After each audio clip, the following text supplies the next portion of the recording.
નમસ્કાર વિદ્યાર્થી મિત્રો, આજે આપણે ધોરણ 10 વિજ્ઞાન વિષયમાં પ્રકરણ નંબર 5 તત્વોનું આવર્તનીય વર્ગીકરણ. આ પ્રકરણમાં બીજા વિભાગમાં આપણે તત્વોના વર્ગીકરણ આધુનિક આવર્ત કોષ્ટક મુજબ કેવી રીતે કરી શકાય તેના વિશેની માહિતી મેળવીશું. ગયા પીરિયડમાં આપણે ન્યુલેન્ડનો અષ્ટકનો નિયમ, મેન્ડેલિફનો આવર્ત નિયમ, ડોબ્રેનનો ત્રિપુટીનો નિયમ આ વિશેની માહિતી મેળવી હતી. તો જાણીતા તમામ તત્વોને કેવી રીતે અલગ અલગ જૂથમાં એનું વર્ગીકરણ કરવામાં આવ્યું, વહેંચણી કરવામાં આવી, એને ગોઠવવામાં આવ્યા. તો એમાં જે ત્રુટિ રહી ગઈ હતી એને દૂર કરવા માટે આધુનિક આવર્ત કોષ્ટકનું નિર્માણ કરવામાં આવ્યું. તો આ આધુનિક આવર્ત કોષ્ટક મેન્ડેલિફના આવર્ત કોષ્ટકની અંદર રહેલી વિસંગતતાઓને દૂર કરી અને નવીન પ્રકારનું આધુનિક આવર્ત કોષ્ટકનું નિર્માણ કરવામાં આવ્યું. તો કેવી રીતે થયું તે વિશેની માહિતી હવે મેળવીએ. તો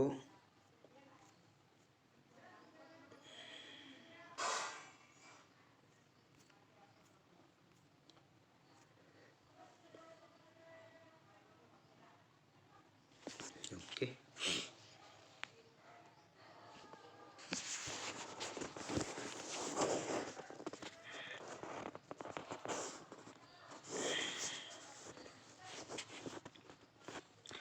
આધુનિક આવર્ત કોષ્ટક વિશેની માહિતી. તો 1913માં હેનરી મોસ્લીએ પરમાણ્વીય દળની સરખામણીએ પરમાણ્વીય ક્રમાંક ઝેડ દ્વારા એમ કે ઝેડની એની શોધ કરી, પરમાણ્વીય ક્રમાંક ઝેડની શોધ થઈ, જેના કારણે પરમાણ્વીય દળની સરખામણીઓ પરમાણ્વીય ક્રમાંકના આધારે આધુનિક આવર્ત કોષ્ટક બનાવવાની વાત કરવામાં આવી. તો હેનરી મોસ્લીએ ક્ષકિરણોના વર્ણપટના આધારે એને પરમાણુ ક્રમાંકની શોધ કરી. કોને કરી? Henry mostly. તો જેના પરિણામ સ્વરૂપ પરમાણુ ક્રમાંક શું થાય? પરમાણુ ક્રમાંક અને પરમાણુ દળમાં ઘણો બધો ડિફરન્ટ છે.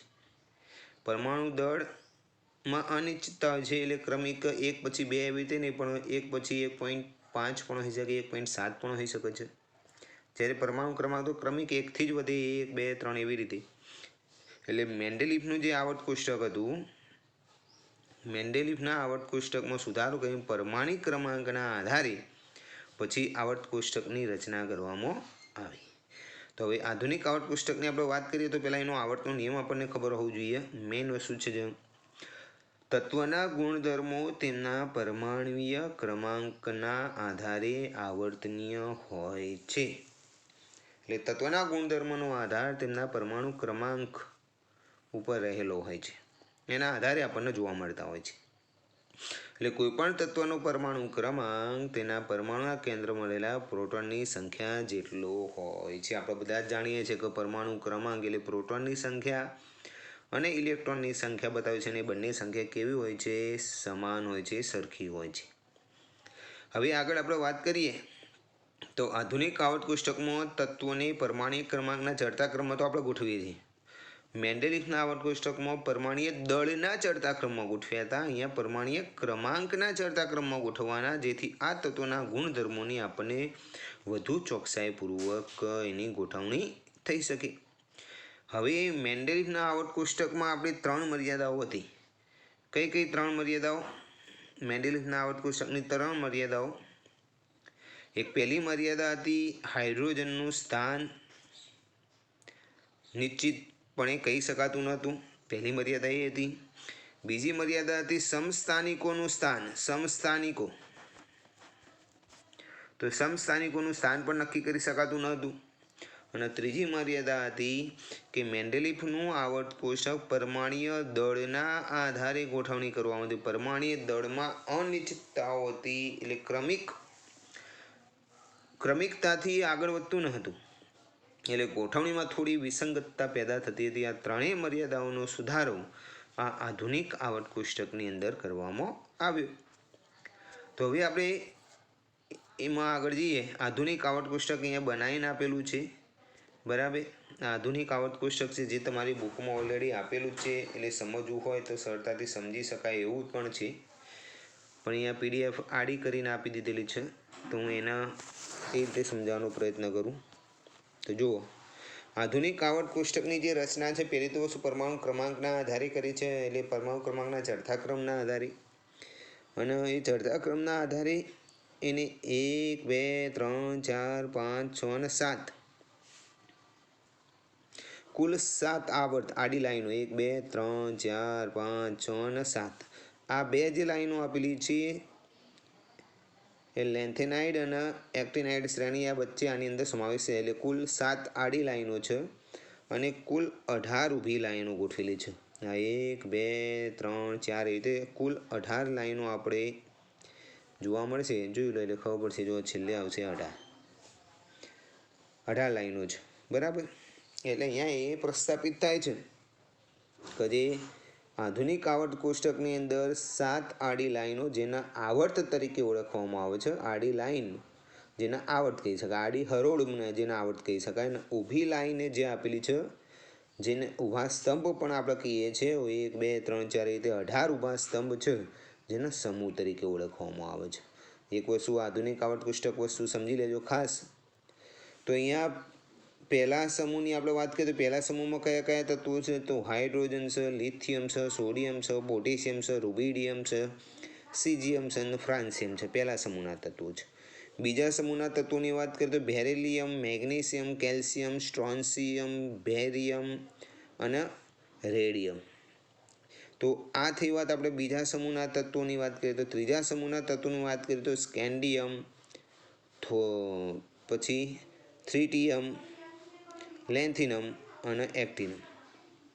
તો આ રીતે ક્રમશઃ ત્રીજા સમૂહના તત્વો જેની અંદર આપણે સમાવેશ કહી શકાય.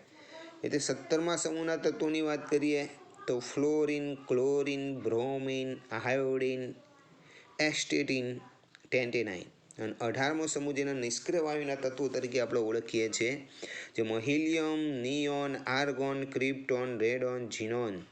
ઝીનોન, રેડોન, આંગેસન, ઓજી. 18મું જે તત્વ શોધાઈએ, બરાબર.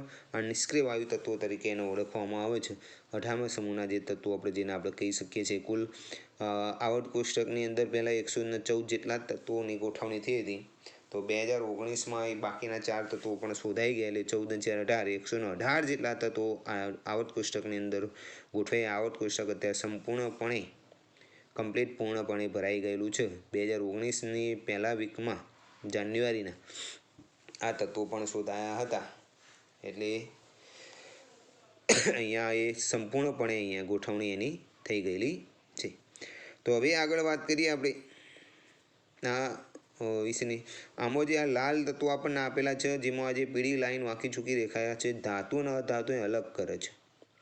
જેમાં boron, silicon, germanium, arsenic, antimony, tellurium, polonium જે છે આ બધા જ અર્ધધાતુ તત્વો છે.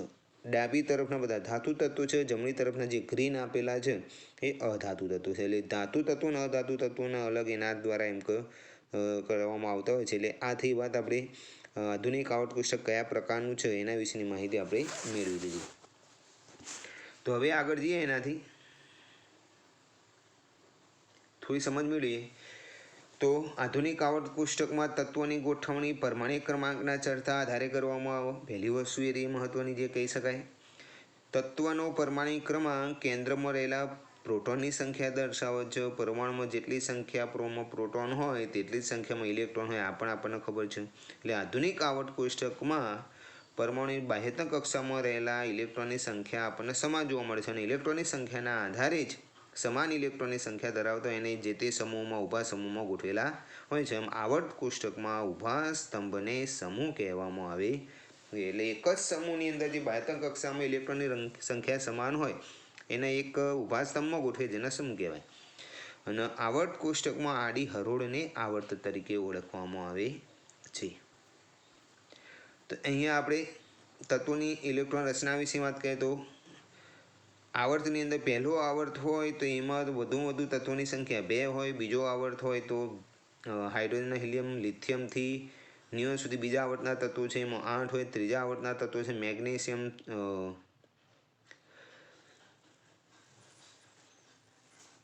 સોડિયમથી KLM અને N, આ 4 કક્ષા જેને આપણે કહીએ છીએ. સોડિયમથી આર્ગોન સુધીના 8 તત્વો છે અને ચોથો આવર્ત છે તો પોટેશિયમથી ક્રિપ્ટોન સુધી 18 તત્વો છે. પાંચમો આવર્ત જો લેવામાં આવે તો એની અંદર 32 તત્વો હોય, 2n² મુજબ ગોઠવાતી હોય છે. તો પહેલી કક્ષા હોય તો 2, બીજી કક્ષા હોય તો 2 નો વર્ગ 4 દુ 8, ત્રીજી કક્ષા 3 હોય તો 3 નો વર્ગ 9 દુ 18, ચોથી કક્ષા હોય 4 નો 16 દુ 32, 2, 8, 8, 18, 32 પ્રમાણે એની ગોઠવણી શક્ય બનતી હોય છે. તો સમૂહમાં તત્વોની ઇલેક્ટ્રોન રચના વિશેની માહિતી મેળવીએ તો સમૂહની અંદર રહેલા સંયુક્તા કક્ષાની ઇલેક્ટ્રોન રચના બધામાં સમાન હોય. પહેલો સમૂહ હોય તો દરેકમાં એક જ ઇલેક્ટ્રોન હોય, બીજો સમૂહ હોય તો એમાં 2 ઇલેક્ટ્રોન. જો અહીંયા આપણને પહેલા સમૂહના તત્વો આપેલા છે હાઇડ્રોજન, લિથિયમ, સોડિયમ અને પોટેશિયમ. તો હાઇડ્રોજનમાં અહીંયા ઇલેક્ટ્રોન રચના જે બે બતાવેલી છે એટલે એની ઇલેક્ટ્રોન રચના એક જ છે, એક અને એક જ આવે. બાહ્યતમ કક્ષામાં એક જ ઇલેક્ટ્રોન એટલે પહેલા સમૂહ દરેકની બાહ્યતમ કક્ષામાં એક જ ઇલેક્ટ્રોન હોય. બીજો સમૂહ હોય તો એની બાહ્યતમ કક્ષામાં 2 ઇલેક્ટ્રોન, ત્રીજો સમૂહ હોય તો બાહ્યતમ કક્ષામાં 3 ઇલેક્ટ્રોન હોય. બરાબર. આ થઈ વાત એની ગોઠવણી વિશેની. આધુનિક આવર્ત કોષ્ટકમાં તત્વોને આ રીતે 7 આડી આવર્ત અને જે આપણે સમૂહ 18 સમૂહ તરીકે ઊભા સ્તંભ 18 સમૂહમાં ગોઠવેલા છે તત્વોને. હવે આવર્તનીય ગુણધર્મોની આપણે ચકાસણી કરીએ તો તત્વના ગુણધર્મો ઇલેક્ટ્રોનની રચનાના આધારે જ નક્કી કરવામાં આવે છે અને ઇલેક્ટ્રોનની ગોઠવણી ઉપર જ અને રચનાની ગોઠવણી ઉપર જ એના ગુણધર્મોનો આધાર રહેલો હોય છે. તો જે તે તત્વના ગુણધર્મોમાં આપણે સંયોજકતાની વાત કરીએ કે એની સંયોજકતા કેવી હોય, પરમાણુ ત્રિજ્યા એટલે પરમાણુ કદ કેવું હોય, ધાત્વીય ગુણધર્મ કહેવાય અને વિદ્યુત ઋણતા તેવો ગુણધર્મ ધરાવે છે. તો એના વિશેની માહિતી હવે આપણે મેળવીએ. તો એની અંદર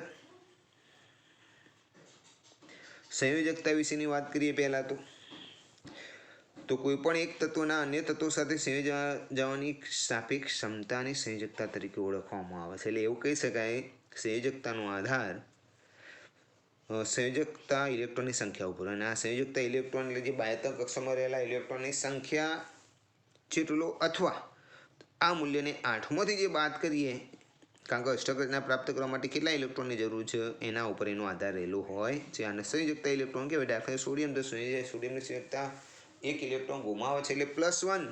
મેગ્નેશિયમ બાહ્યતમ કક્ષામાં 2 ઇલેક્ટ્રોન એટલે +2. પણ ક્લોરીનમાં 7 હોય એટલે એના 8 પૂરા કરવા માટે 1 જરૂર પડે એટલે -1 થાય. એની પણ સંયોજકતા -1. હવે આપણે વાત કરીએ પરમાણુય કદ વિશેની માહિતી મેળવીએ તો જેઓ પરમાણુઓને ગોળાકાર કલ્પવામાં આવે તો પરમાણુ કદ એ પરમાણુ ત્રિજ્યાનો ઉલ્લેખ કરે છે. એટલે આપણે કોઈ એક સ્વતંત્ર પરમાણુની વાત કરીએ તો સૌથી બહારની કક્ષા કેન્દ્ર અને સૌથી બહારની કક્ષા કેન્દ્ર અને સૌથી બહારની કક્ષા વચ્ચેના સરેરાશ અંતરને પરમાણુય ત્રિજ્યા તરીકે ઓળખવામાં આવે છે. અને પરમાણુ ત્રિજ્યાનું જે માપન છે એંગસ્ટ્રોમ એકમ ઉપર અથવા પિકોમીટર જેને આપણે PM કહીએ છીએ એ એકમ ઉપર માપવામાં આવે છે. 1 એંગસ્ટ્રોમ બરાબર 10⁻8 સેન્ટીમીટર અથવા 10⁻10 મીટર અથવા 1 પિકોમીટર બરાબર 10⁻12 મીટર પણ આપણે લઈ શકીએ. હાઇડ્રોજનનું પરમાણુ ત્રિજ્યા 37 પિકોમીટર છે. આ પણ થોડું ધ્યાનમાં લઈશું. હવે આપણે આવર્તમાં પરમાણુ ત્રિજ્યાની વાત કરીએ એટલે આવર્તનો મતલબ આડી હરોળ. તો આવી કોઈ પણ આવર્તમાં ડાબી બાજુથી જમણી બાજુ જઈએ એટલે ઇલેક્ટ્રોનની સંખ્યા વધતી જાય. કક્ષા એના જ હોય. પહેલી આવર્તમાં 1 જ કક્ષા, બીજી આવર્તમાં 2 કક્ષા, ત્રીજી આવર્તમાં 3 કક્ષા, ચોથી આવર્તમાં 4 કક્ષા હોય. પણ જેમ ક્રમ વધે એમ પ્રોટોનની સંખ્યાની વધવાની સાથે ઇલેક્ટ્રોનની સંખ્યા વધશે જેના કારણે કક્ષા એના જ હોય. આપણે વાત કરીએ બીજી કક્ષામાં રહેલા ઇલેક્ટ્રોનની ગોઠવણીની વાત કરીએ બીજી આવર્તની. તો બીજી આવર્તમાં ક્રમશઃ લિથિયમથી નિયોન સુધીના તત્વો હોય છે. તો ક્રમશઃ જેમ જેમ વધતા જઈશું એમ પ્રોટોનની સંખ્યાની વધવાના કારણે ઇલેક્ટ્રોનની સંખ્યા પણ વધશે અને ઇલેક્ટ્રોનની સંખ્યા વધવાના કારણે ક્રમશઃ કક્ષા એના જ રહેવાની. પ્રોટોન અને ઇલેક્ટ્રોન વચ્ચેનું આકર્ષણ બળ વધતું જશે જેના કારણે બહારની કક્ષા છે અંદર તરફ થોડી ખેંચાશે એટલે પરમાણુ કદ ક્રમશઃ ઘટતું જશે.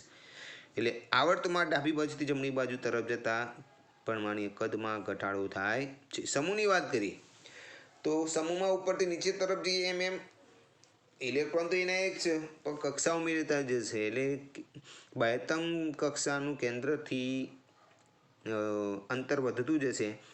પરિણામ સ્વરૂપ એવું કહી શકાય કે નીચે તરફ સમૂહમાં નીચે તરફ જતા ક્રમશઃ પરમાણુ ત્રિજ્યા વધે છે. ધાતુ અધાતુ અને અર્ધધાતુનું આપણે વાત કરીએ તો આધુનિક આવર્તકોષમાં ધાતુ તત્વો ડાબી બાજુએ, અધાતુ તત્વો જમણી બાજુએ, જ્યારે મધ્યમાં અર્ધધાતુ તત્વો હોય છે. તો એનાથી હવે થોડાક આગળ જોઈએ. હવે સમૂહ અને આવર્તમાં ધાત્વિક ગુણધર્મનું વલણ. એટલે સામાન્ય રીતે ધાતુ તત્વો હોય છે એ ધન હોય છે, ધાત્વિક ગુણધર્મ ધરાવે છે, ઇલેક્ટ્રોન ગુમાવવાની વૃત્તિ ધરાવે છે. ઇલેક્ટ્રોન આપી અને ધન સંયોજકતા પણ ધરાવે, વિદ્યુત ધનમય તત્વો કહેવાય. હવે ધાત્વિક વલણની વાત કરીએ કે સમૂહમાં આપણે જ્યારે ઉપરથી નીચે તરફ જતા ઇલેક્ટ્રોન દ્વારા અનુભવાતો અસરકારક કેન્દ્રીય વીજભાર ઘટે છે. કારણ કે સૌથી બહારના ઇલેક્ટ્રોનનું કેન્દ્રથી અંતર વધી જાય, સરળતાથી એ દૂરે થઈ જાય, કારણ કે આકર્ષણ બહુ ઓછું થઈ જાય, એટલે ધાત્વિક ગુણધર્મ નીચે તરફ જતા વધે છે. આ થોડું ધ્યાનમાં રાખવાનું છે. સમૂહમાં ઉપરથી નીચે તરફ જતા ધાત્વિક ગુણધર્મ વધે છે. બરાબર, આ પણ થોડું ધ્યાનમાં આપણે લઈ જઈએ. પરમાણુ ત્રિજ્યા પણ વધે, ધાત્વિક ગુણધર્મ પણ વધે છે. અને આવર્તમાં આપણે વાત કરીએ તો ડાબી બાજુથી જમણી બાજુ જઈએ આપણે આવર્ત કોષ્ટકમાં.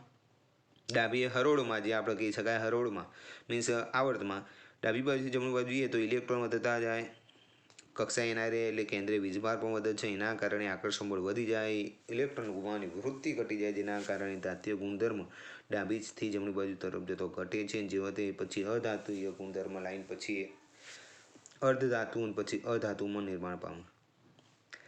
સમૂહમાં આપણે અધાત્વીય ગુણધર્મની વાત કરીએ સમૂહમાં તો અધાત્વીય આપણે ગુણધર્મની વાત કરીએ તો મોટાભાગના ઋણ ધાત્વીય તો અધાત્વીય ગુણધર્મ ધરાવે છે. એટલે મીન્સ ઇલેક્ટ્રોન મેળવવાની વૃત્તિ ધરાવે છે અથવા ભાગીદારી કરવાની વૃત્તિ ધરાવે છે.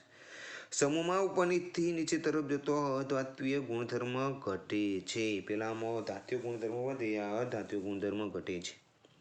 અને આવર્તમાં ડાબીથી જમણી બાજુ થતો ઇલેક્ટ્રોન અસરકારક કેન્દ્રીય વીજભાર વધવાના કારણે ઇલેક્ટ્રોન આકર્ષણની વૃત્તિ વધે છે. અધાત્વીય ગુણધર્મ ડાબીથી જમણી બાજુ જતો વધે છે. તો અહીંયા આપણે ધાત્વીય ગુણધર્મ અધાત્વીય ગુણધર્મ વિશે માહિતી મેળવી. છેવટે અર્ધધાતુ તત્વો. તો જે ધાતુ અને અધાતુ તત્વો બંને ગુણધર્મ ધરાવે, જે ધાતુ તત્વો જેને અર્ધધાતુ તત્વો અથવા મેટેલોઇડ તરીકે ઓળખવામાં આવે છે. મેટેલોઇડ આધુનિક આવર્તકોષમાં જે વાંકી ચૂકી રેખા બતાવેલી છે, જે ધાતુ અને અધાતુને અલગ કરે છે. આપણે કદાચ જાણવું હોય કે આ કયા કયા અર્ધધાતુ તત્વો છે, તો boron, B, silicon, S I, germanium, G E, arsenic, S, antimony, S P, tellurium, T E, polonium, P O, આ બધા જ અર્ધધાતુ તત્વો છે. તો અહીંયા આપણે ધાતુનો ગુણધર્મ, અધાતુ તત્વો તરીકેનો ગુણધર્મ અને ધાત્વીય તત્વો તરીકેનો ગુણધર્મ વિશેની માહિતી પણ મેળવી લીધી. તો અહીંયા આપણે આ ચેપ્ટર એકંદરે પૂર્ણ થાય છે. તો તત્વોની વ્યવસ્થિત ગોઠવણી ખરેખર કેવી રીતે થાય તેના વિશેની સમજૂતી આપણે આ પાઠની અંદર ક્રમશઃ મેળવી છે. તો દરેક વિદ્યાર્થી મિત્રોને વ્યવસ્થિત રીતે આની તૈયારી કરે અને લખીને તૈયાર કરવાનો પ્રયત્ન કરે. ચોપડીની અંદર જે આધુનિક આવર્ત પુસ્તક આપેલું છે એને સમજવાનો આકૃતિઓમાંથી પ્રયત્ન કરજો, તો ઘણા બધા પ્રશ્નોના જવાબ આપણે સરળતાથી પ્રાપ્ત કરી શકીશું. તો આધુનિક આવર્ત પુસ્તકનું જે નિર્માણ થયું તેમાં જે મેન્ડેલિફની 3 વિસંગતતાઓ એના આવર્ત પુસ્તકમાં હતી. પહેલી વિસંગતતા, હાઇડ્રોજનનું સ્થાન નક્કી કરી શકાતું નહોતું. તો આધુનિક આવર્ત પુસ્તકમાં હાઇડ્રોજનનો પરમાણુ ક્રમાંક 1 હતો એટલે પહેલું જ ગોઠવી દેવામાં આવ્યું. બીજા નંબરમાં સમસ્થાનિકોની ગોઠવણી શક્ય બનતી ન હતી. તો અહીંયા પણ સમસ્થાનિકોમાં પ્રોટોન અને ઇલેક્ટ્રોનની સંખ્યા તો સમાન હોય એટલે એક જ સ્થાન ઉપર બધા જ જે તે તત્વો હોય એના સ્થાન ઉપર જ જે તે તત્વોના સમસ્થાનિકોને ગોઠવી દેવામાં આવે. અને ત્રીજી અનિશ્ચિતતા હતી પરમાણ્વીય દળ વિશેની. તો પરમાણ્વીય દળ એ અનિશ્ચિત હતો, બરાબર, અપૂર્ણાંક સંખ્યામાં પણ પ્રાપ્ત થતો હતો, જેની જગ્યાએ પરમાણુ ક્રમાંક તો નિશ્ચિત ક્રમશઃ 1થી જ આગળ વધતો હોય છે. એટલે પરમાણુ ક્રમાંકના આધારે આધુનિક આવર્ત કોષ્ટકનું નિર્માણ થયું. એમ મેન્ડેલિફના આવર્ત કોષ્ટકની જે 3 વિસંગતતાઓ હતી, ઉણપ હતી, ખામી હતી, ગેરફાયદા પણ કહી શકાય, જેના દૂર કરીને આધુનિક આવર્ત કોષ્ટકનું નિર્માણ કરવામાં આવ્યું હતું. તો આ રીતે ક્રમશઃ આપણે આધુનિક આવર્ત કોષ્ટક ખૂબ અગત્યનો ટોપિક છે, જેને ધ્યાનમાં રાખવો જરૂરી છે. તો દરેક વિદ્યાર્થી મિત્રો સારી રીતે તૈયારી કરે. આ પ્રકરણની અંદર જે સ્વાધ્યાયના પ્રશ્નોના જવાબ આપેલા છે એ સરળતાથી ચોપડીમાંથી સમજીને લખવાનો પ્રયત્ન કરીશું, અને 2 વખત પુનરાવર્તન કરશો તો સરળતાથી આવડી જશે. તો બધા ઘરે રહો, સલામત રહો અને કોવિડના નિયમોનું પાલન કરો, એ જ અભ્યર્થના સાથે. Thank you very much.